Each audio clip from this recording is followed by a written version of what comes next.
ये ये कौन है? ये मेरा बेटा है किशन। ये बचपन से ही ऐसा है। बस ये और मैं ही हैं, एक दूसरे का साथ देने के लिए। चलो बिटिया, तुम यहाँ बैठो, मैं तुम्हें चूड़ियां दिखाती हूँ।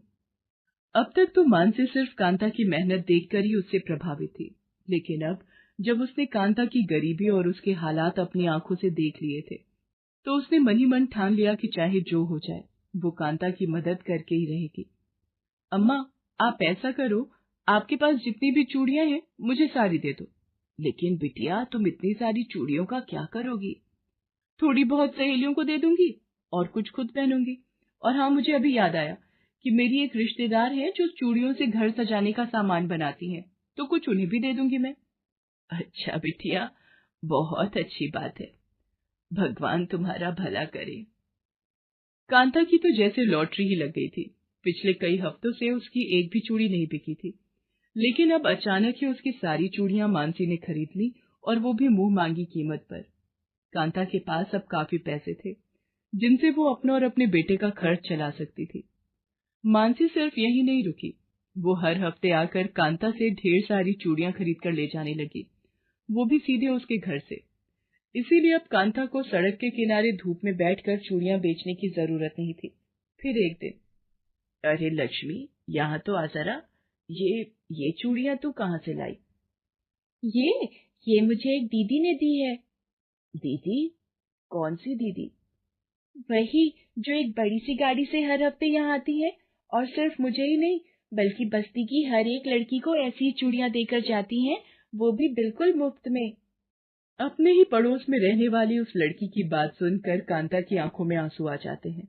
अब वो सब कुछ समझ गई थी कि मानसी असल में उससे सारी चूड़ियां सिर्फ उसकी मदद करने के लिए खरीदती है। असल में वो कांता से चूड़ियां खरीदकर उसी की बस्ती में रहने वाली गरीब लड़कियों में बांट दिया करती थी। इसके बाद से कांता बड़ी ही बेसब्री से मानसी का इंतजार करने लगी, लेकिन इस बार उससे चूड़ियां खरीदने मानसी नहीं, बल्कि सिर्फ उसका ड्राइवर वहां पहुंचा। अरे भैया, पर मानसी बिटिया कहाँ है? वो क्यों नहीं आई चूड़ियां लेने? अब मानसी बेबी नहीं आ पाएंगी।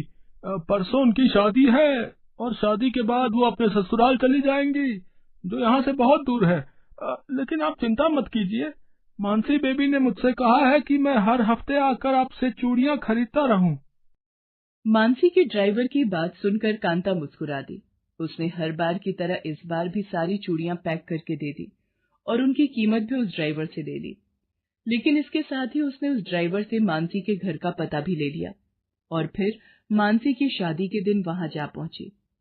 उस वक्त मानसी अपनी शादी के लिए तैयार हो रही थी। बेबी जी, वो अम्मा आई हैं बाहर, जिनसे आप चूड़ियां खरीदते हो। वो आपसे मिलना चाहती हैं।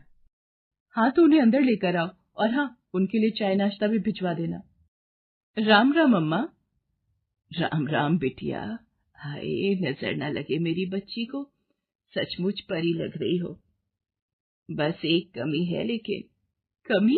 कैसी कमी अम्मा? कांता फौरन अपने झोले से सुर्ख लाल रंग की कांच की चूड़ियां निकालकर अपने हाथों से मानसी को पहना देती है।